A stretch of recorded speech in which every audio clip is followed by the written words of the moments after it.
सबके मन में हमेशा यही सवाल घूमता है कि क्या श्री कृष्ण महाभारत का युद्ध रुकवा सकते थे।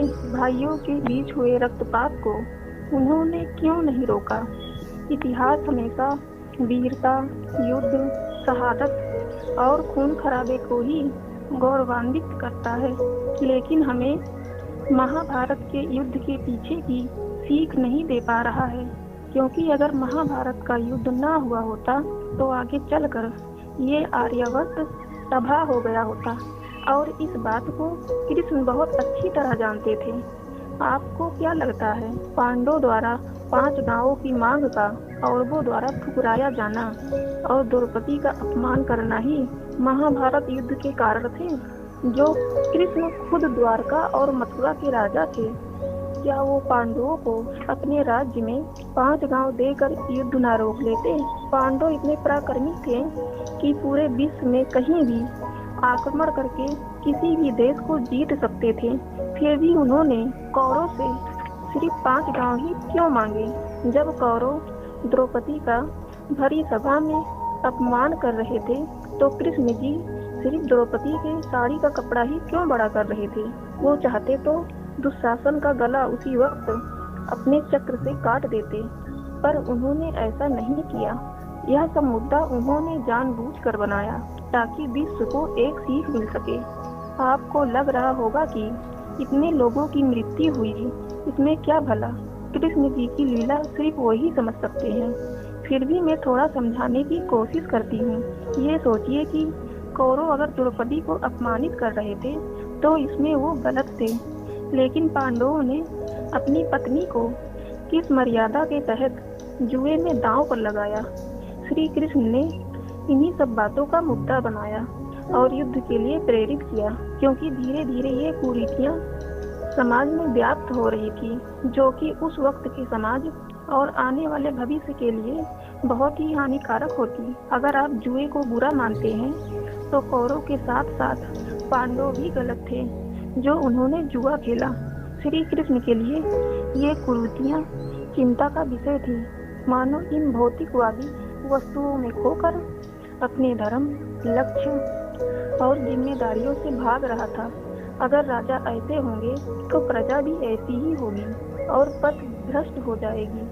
आपस में दुश्मनी बढ़ेगी, लड़ाई झगड़े होंगे, सारी व्यवस्था ठप हो जाएगी और देश का अमन चैन खो जाएगा। लोग आपस में युद्ध करेंगे और भयानक अस्त्र शस्त्र का प्रयोग करेंगे। उस काल में लोग अस्त्र शस्त्र के लिए तपस्या करते थे, यज्ञ करते थे, ताकि उनके पास उन्नत अस्त्र शस्त्र आ पाए। ऐसे उन्नत अस्त्र शस्त्र का प्रयोग युद्ध में होगा तो करोड़ों लोग मारे जाएंगे, और यही सब कृष्ण की चिंता का विषय था। इसका मैं एक सटीक उदाहरण देती हूँ। आप सोचिए, अगर किसी हत्यारे को AK-47 दे दिया जाए तो वो उससे लोगों की अंधाधुंध हत्या ही करेगा। जैसे पाकिस्तान या कोरिया जैसे देशों के पास परमाणु हथियार का होना, क्योंकि ये देश उस हथियार का उपयोग शक्ति प्रदर्शन और दूसरों को मारने में ही करेंगे। यह सब बातें कृष्ण को विवश कर रही थी उस वक्त, क्योंकि उनको पता था कि हर व्यक्ति अस्त्र शस्त्र की होड़ में लगा हुआ है और ये अंधी दौड़ सिर्फ विनाश की तरफ ही जाएगी। अर्जुन, कर्ण, दुर्योधन, शकुनी, द्रोण, अश्वत्थामा आदि वीरों के पास अनेक प्रकार के अस्त्र थे जो पूरी दुनिया तबाह कर सकते थे। इसलिए उन्होंने महाभारत युद्ध रोकने की कोशिश नहीं की, ताकि युद्ध भूमि में एक ही जगह पर ये सारे अस्त्र शस्त्र को नष्ट किया जा सके और आने वाली पीढ़ी को बचाया जा सके। महाभारत में दिखाया गया कि किस तरह जुए से, स्त्री के अपमान से, घमंड से, अज्ञानता से, अस्त्र शस्त्र से बचा जाए, क्योंकि इन्हीं सब कारणों से भाइयों के बीच में एक महायुद्ध हुआ और ना जाने कितनी जाने गई। ये सब एक लेसन की तरह था आने वाली पीढ़ी के लिए कि ये सब नहीं करना चाहिए, अन्यथा ऐसे ही परिणाम होंगे।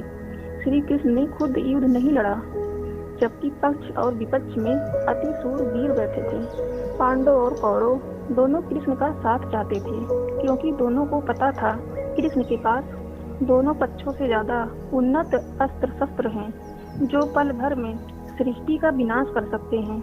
उस वक्त कौरव पांडवों से भी उन्नत हथियार बर्बरीक के पास थे और ये बात कृष्ण को पता थी, इसलिए उन्होंने युद्ध के पहले ही बर्बरीक के अस्त्र शस्त्र चालाकी से नष्ट करवा दिए। उन्हें पता था युद्ध के बाद अमन शांति रहेगी, क्योंकि रामायण युद्ध के 2000 साल बाद तक कोई भी बड़ा युद्ध नहीं हुआ और यही हाल महाभारत के बाद भी हुआ। महाभारत के 3300 वर्ष बाद तक शांति रही। युद्ध के बाद भी कृष्ण जी ने बचे हुए काम पूरे किए। पांडवों के जीत के बाद किसी भी युद्ध की आशंका खत्म हो गई और युद्ध के बाद अर्जुन अपना गांडीव चलाना भूल गए। युद्ध के बाद कृष्ण ने धरती पर देवताओं के सभी पद खत्म कर दिए और इस युद्ध के बाद ही सारे देवताओं का अस्तित्व धरती से खत्म हो गया। उसके बाद किसी भी देवता ने पृथ्वी पर जन्म नहीं लिया। बचे हुए दानवों को कृष्ण ने धरती से खत्म करवा दिया और देवताओं और दानवों के बीच चला आ रहा युद्ध भी खत्म हो गया। अब जो भी होना था वो मानवों के बीच ही होना था, जिसका इतना अधिक प्रभाव धरती पर नहीं पड़ता, क्योंकि सारे महत्वपूर्ण अस्त्र शस्त्र खत्म हो चुके थे। अब सिर्फ बचे थे जनता और उनका राजा, जो अपनी प्रजा को संभालने में सक्षम थे और हथियारों की दौड़ से अलग थे, क्योंकि उन लोगों ने महाभारत युद्ध का परिणाम देखा था। आने वाले विश्व के शांति के लिए श्री कृष्ण ने युद्ध में गीता का उपदेश दिया था, ताकि आने वाले पीढ़ी का भला हो सके। अब तक आपको समझ में आ चुका होगा कि यदि श्री कृष्ण चाहते तो युद्ध ना होता, लेकिन श्री कृष्ण ने गीता में खुद ही कहा है कि हे पार्थ, जो हो रहा है वो अच्छा हो रहा है और जो होगा वो अच्छा होगा। तो किसी भी हानि लाभ की चिंता छोड़कर तुम सिर्फ अपना काम करो। गाइस, आपको वीडियो कैसी लगी हमें कमेंट में जरूर बताइएगा। वीडियो अच्छी लगी तो लाइक शेयर सब्सक्राइब कर नोटिफिकेशन बेल को ऑन कर दीजिएगा। Thank you so much for watching this video.